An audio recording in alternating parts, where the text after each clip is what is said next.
The words of Jesus here are terrifying words for those who heard him speak. The temple would be destroyed. It was a thought that nobody wanted to even entertain, that the temple, the place where God dwells, could be destroyed. We estimate that Jesus died around 33 A.D. The temple, the one that Jesus said would crumble stone by stone, the one adorned with costly gems, that temple was destroyed in 70 A.D. So 30 years or so after the death of Jesus. His prediction of the persecution of believers came to pass just around that same time, around 70 A.D. St. Luke's Gospel, which we just heard, was written around 80 to 85 A.D. So the text here is referring to events that have already taken place. This passage is less a crystal ball looking into the future at crises that are about to come, and much more a kind of magnifying lens to help us see more clearly and grapple more confidently with the difficulties that are here in the present moment. Might serve us well then to consider the disasters that are at hand for us. Not in 33 or 70 or 85 AD, but in 2022 AD.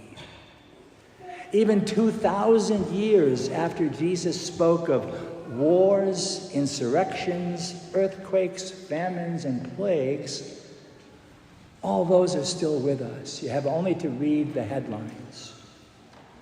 And people of faith are still seized and persecuted. It's estimated, I'll bet this number will blow your mind. It's estimated that every year, approximately 7,000 Christians are put to death because of the faith they hold. 7,000 a year. The collapse of personal security upon losing a job may be as real today for a family as the fall of the temple in the first century. For many, the betrayal of those closest to them, spouses, family, friends, might be the most painful disaster they experience. As it was when Luke wrote his gospel, we need not look to the future for such things to happen. Today has trouble enough of its own. So what if we were to pause for a moment this morning, call to mind what might be our own calamities, problems, and fears in the world at large, and in our individual lives and hearts. To those matters in his own time, Jesus, in the gospel we just heard, addressed 4 words of advice. It was a pretty lengthy gospel, so you might have missed those four words. I think of them as, just as Luke described the temple, think of these 4 words as precious jewels embedded in the temple walls. Here's those 4 words that Jeff read for us. Don't be deceived. Be not afraid. I will give you wisdom.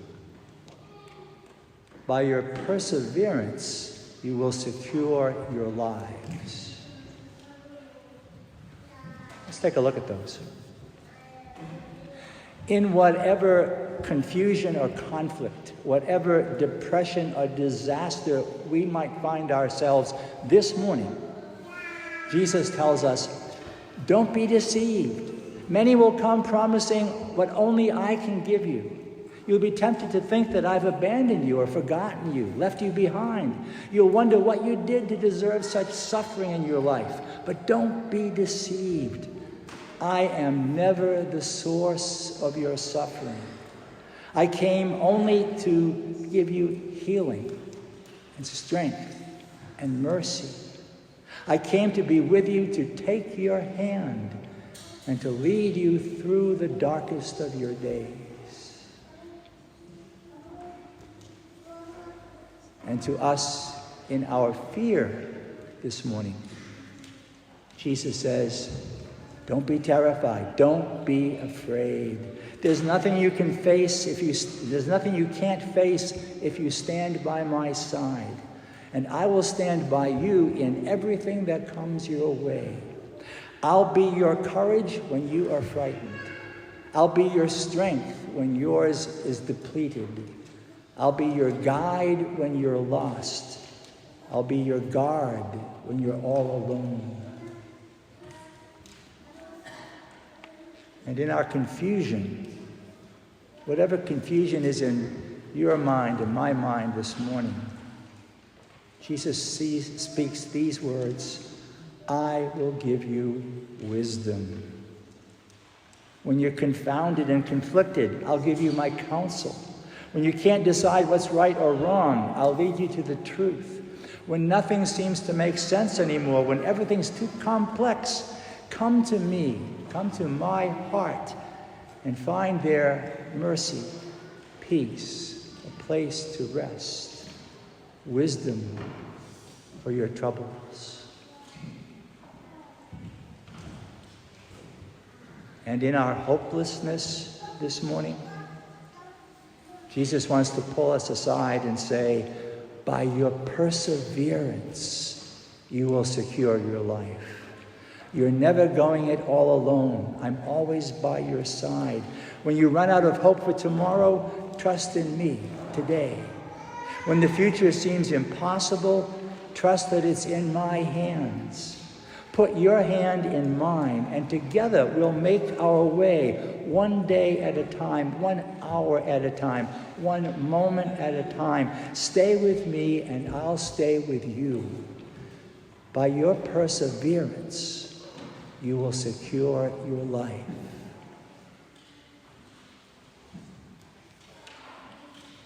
Four words, 4 gems embedded in the scriptures this morning. And the scriptures are clear. In every age, there are signs all around us that the end might be at hand, that the day of judgment is coming.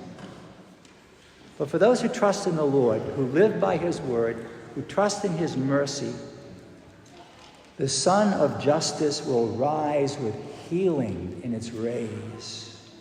And that healing is ours not only at the end, not just at the end of the world, but now.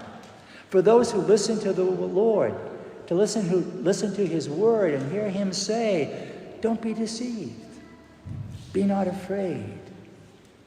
I'll give you wisdom. By your perseverance, you will secure your life.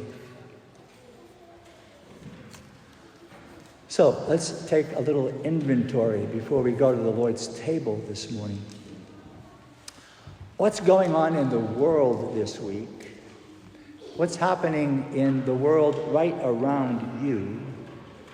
What's happening in the world of your heart and mind that shadows your thoughts and stirs up worries as you come to prayer this morning? What particular individual calamities, problems, and fears were yours as you came through the doors of this church this morning? What personal confusion, anxiety, and difficulties are breaking your heart this morning as you sit in your pew right now? What needs do you bring to the altar this morning, hoping that the Lord might feed you with the grace and the help for which you hunger?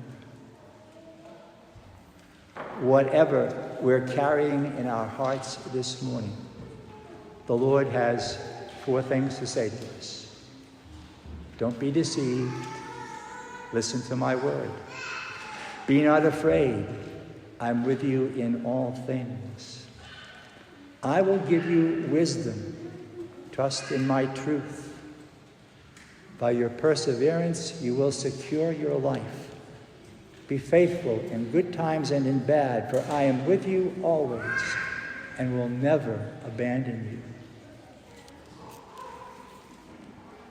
Whatever burdens you and I came to Mass with this morning, now is the time to lay them down at the table of the Lord at the foot of his cross, where he gives us in word and sacrament the companionship and the courage, the wisdom and the hope to live one day at a time in his mercy and in his peace.